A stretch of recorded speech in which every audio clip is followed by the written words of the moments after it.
Hi everyone, this is just a quick video taking a look at question 5 on paper 2. Now this video has been specifically designed for anyone that is studying GCSE English. We're going to be looking at the English language portion of the exam, specifically writing an article for the 2022 exams. What we're going to focus on specifically is how to learn the key skills and how to actually write and approach your response. The first thing I'd like to think about is if you have a look at those statements below. All of these are going to be related to the theme that we're going to be focused on in this video, and I just want you to think about what kind of persuasive techniques have been used in each one. Now as you go through, it's important to think about the teacher's top tip, which you can see there in the top right hand corner. So remember that each one of these examples may have more than one persuasive technique in them. So if you'd like to pause the video once I've done explaining each one, that's fine, take your time and go through them, and all of these are going to be linked in with what we're going to be doing further on in the video. So the first one then, the one with the light blue box, says mobile phones are amazing, fun and help us to communicate better. So you can probably guess there that the main focus of this video is going to be based on mobile phones. Now this is a very typical kind of topic that you will get for a mock, so it's a really good one to practice. So all I want you to think about is what kind of persuasive technique could it be referring to there. The next one, in the purple box then, teachers are just as bad as learners with their mobile phones. So think about that statement, think about if it's something that is true or whether it's something that is expressed by someone in their own opinions or feelings or something like that, and what kind of technique that might be referring to. The next one then, in the grey box, who doesn't find the constant use of mobile phones annoying? Below that one then, in the red box, a phone is the greatest tool for someone who wants to learn. Then we've got the green box, 90% of students can't go more than 10 minutes without looking at their phones.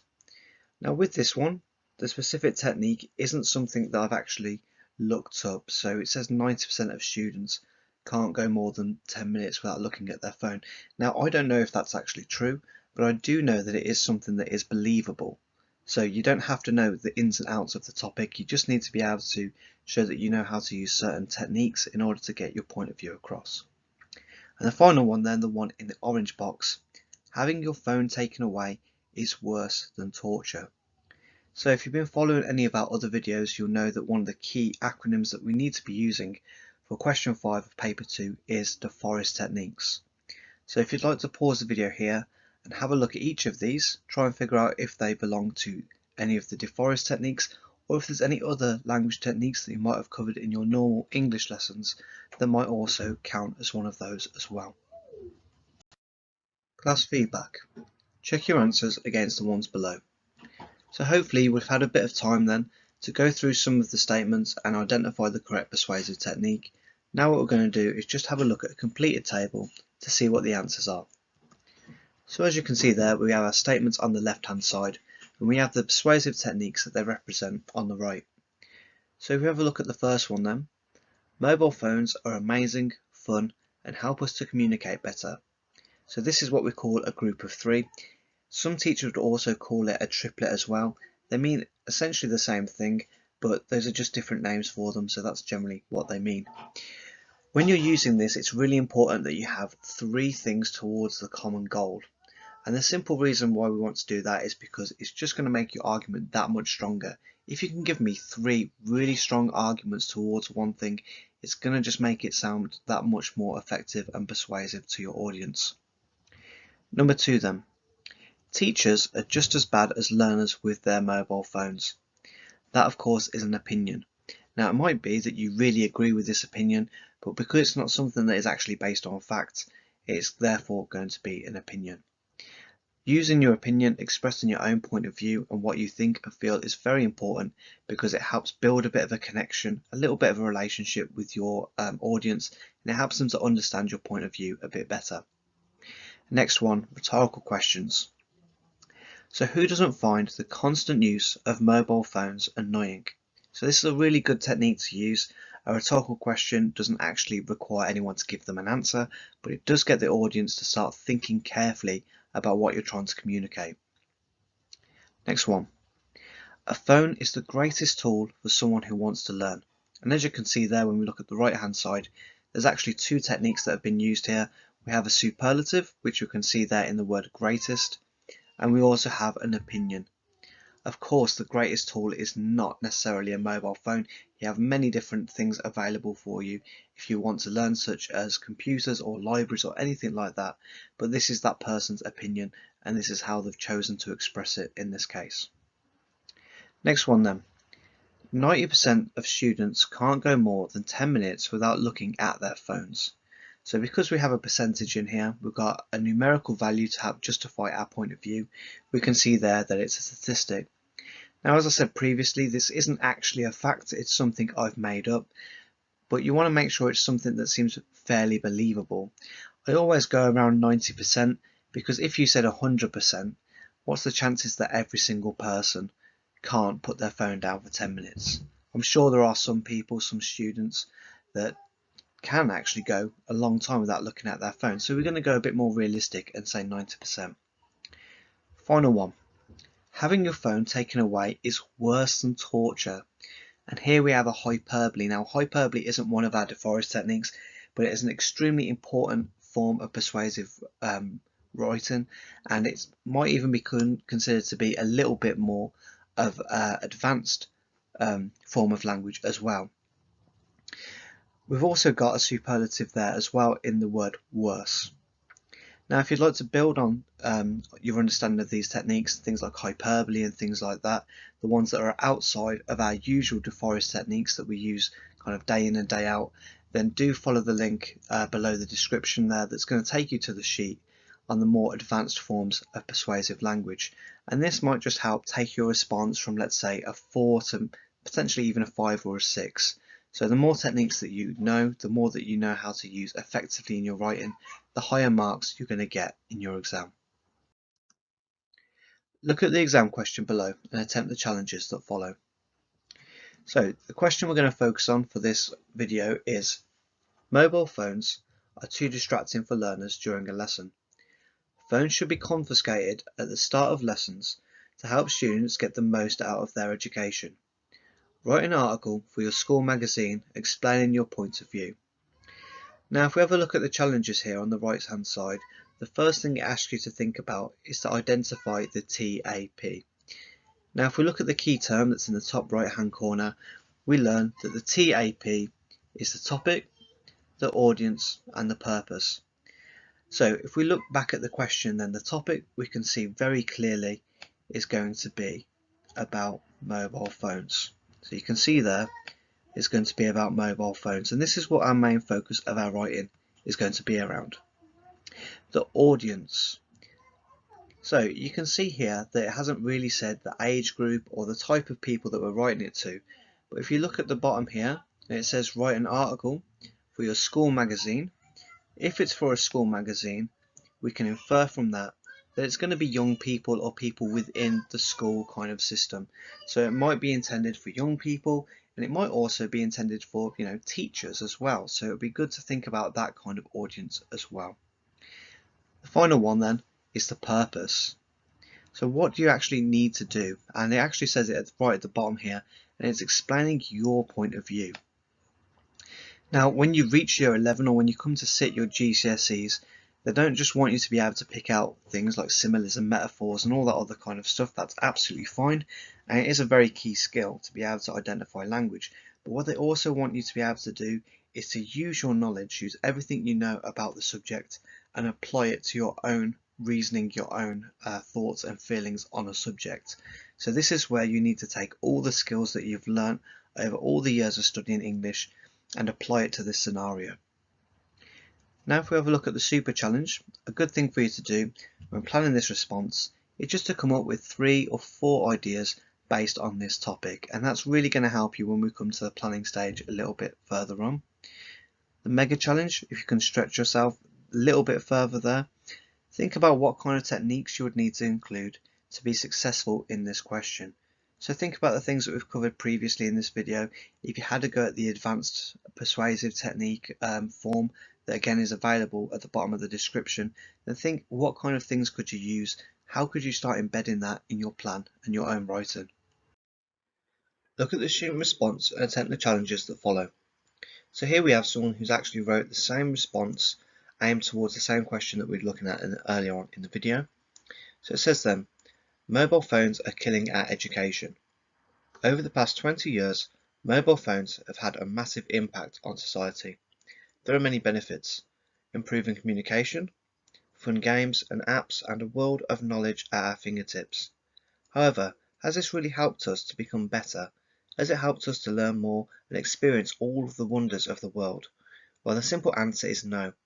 We have become consumed by a beast known as mobile phones, and we must escape its clutches before it's too late. So what I'd like you to do, I'd like you just to think about this response, and I'd like you to pause the video now and start going through the challenges by yourself. The first thing I want you to think about is to identify any positives or negatives that you can identify within this response. If you're able to stretch yourself a bit further, then go for the super challenge. Think about what kind of counter argument could you use for this response.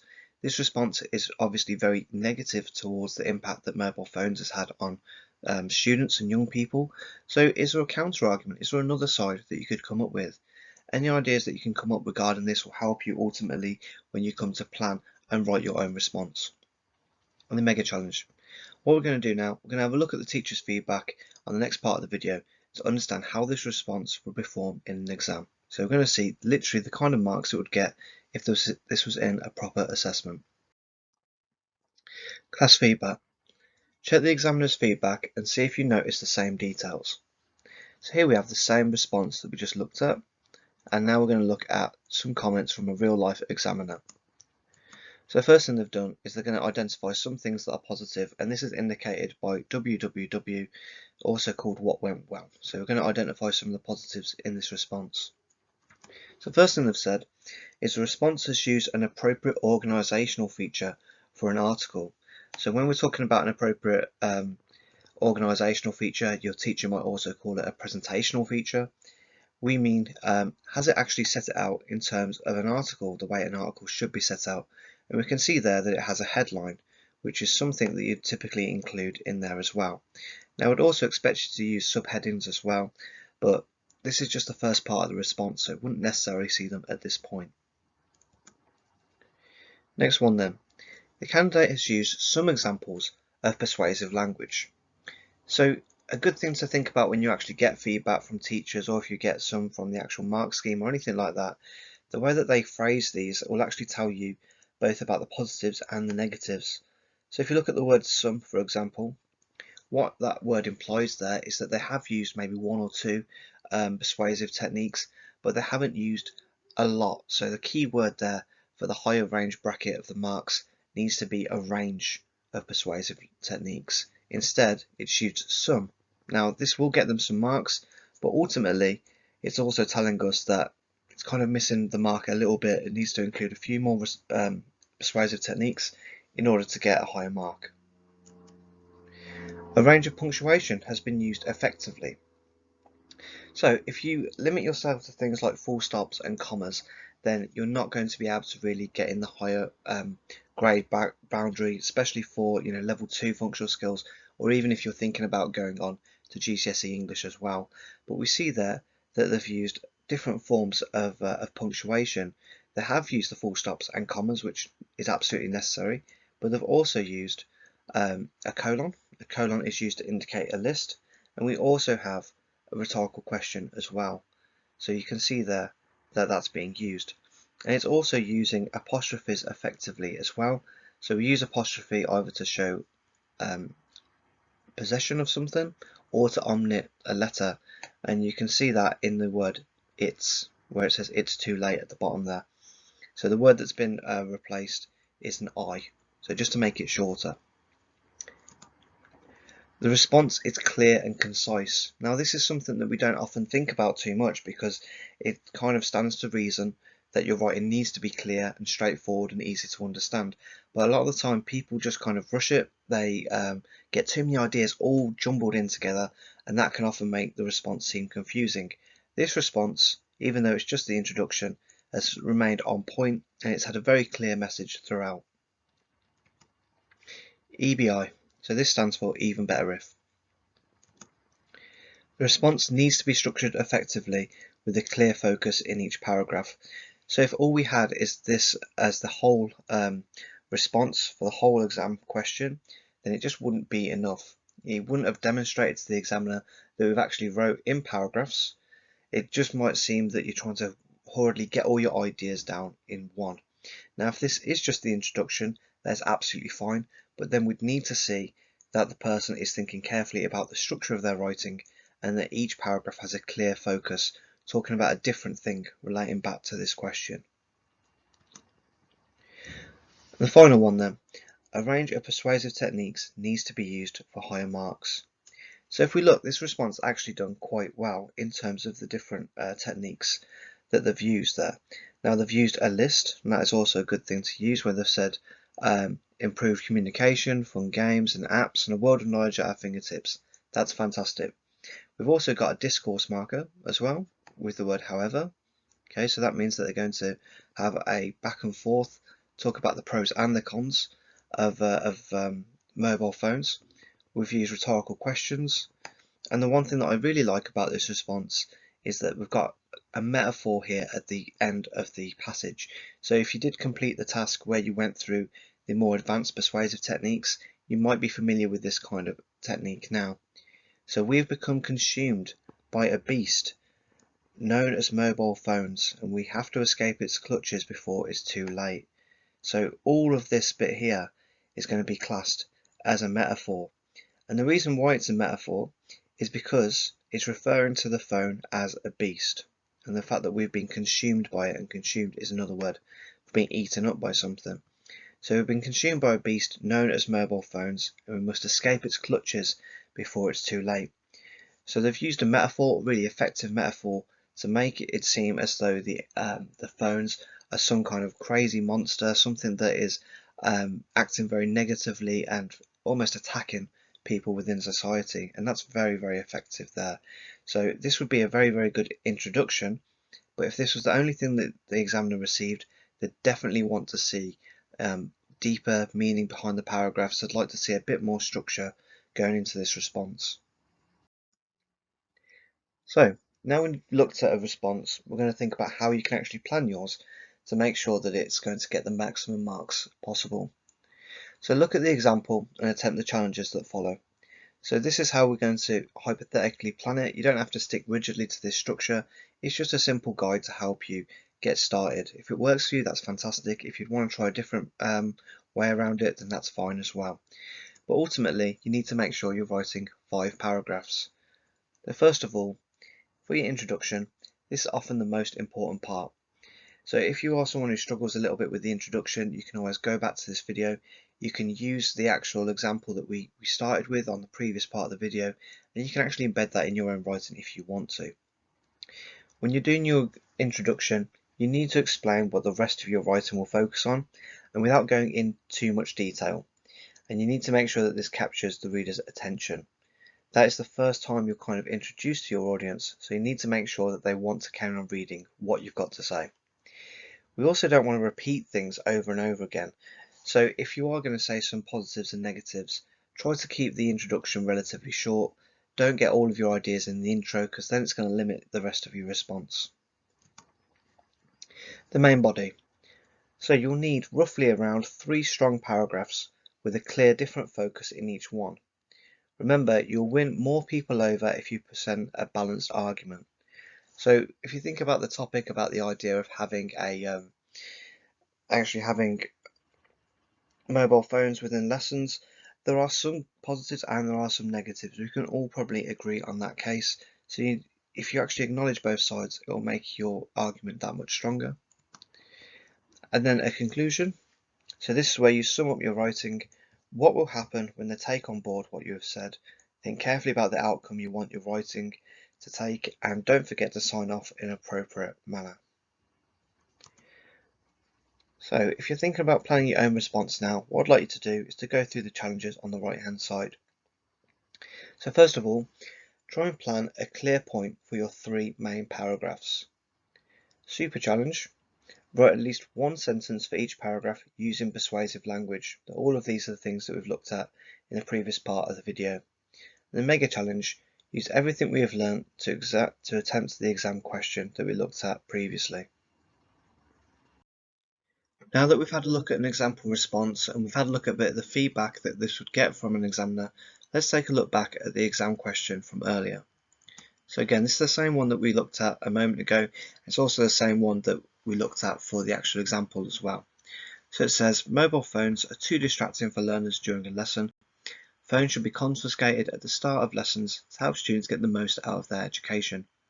Write an article for your school magazine explaining your point of view. Now, if I could give you one really big tip about actually planning your response and actually making sure this works in your favour, it is this, and you can see that at the bottom of the screen. If you do take the time to write a plan, it's important that you make sure that it works for you. Make sure that it helps reduce the stress that comes with an exam, and a good plan should be an effective guide that helps and supports you in your writing. So one of the things that I've noticed while working in both secondary and higher education is that a lot of people will feel this kind of pressure to do a plan just because their teacher tells them to. Now that plan's not always an effective thing. Sometimes we just get down a few bullet points, maybe a mind map, but have you actually planned out each paragraph? It doesn't have to be massive detail, just so you know what the focus is going to be for each paragraph. Have a think about the kind of techniques that you want to use in those, and maybe think about some of the key words that you can use as well. And this is just going to make sure that you're actually hitting the kind of things that the examiner's looking for. It's all well and good if you come up with some fantastic ideas, but if it's not supported by appropriate persuasive techniques, if it hasn't been written in a clear, concise manner, if you haven't thought about separating your ideas or using punctuation effectively, then you're easily going to lose some marks. So a plan is a really good thing to do as long as you make sure that you're planning effectively and to the point of your actual exam. This should help actually relieve some of your stress as well, okay? So think about it as not something to do just because you're told to do, but it is genuinely something that can help you and relieve that stress when you're in the exam. If you need any additional support or guidance, the new videos will be added every single week. Alternatively, you can leave us a comment below, like and subscribe, and we'll try and get back to you as soon as we can. If you'd like some more videos, please check out our partner channel, Bookworm Teaching, for more lessons and guidance on all things English. Thanks ever so much for listening, guys, and keep up the work.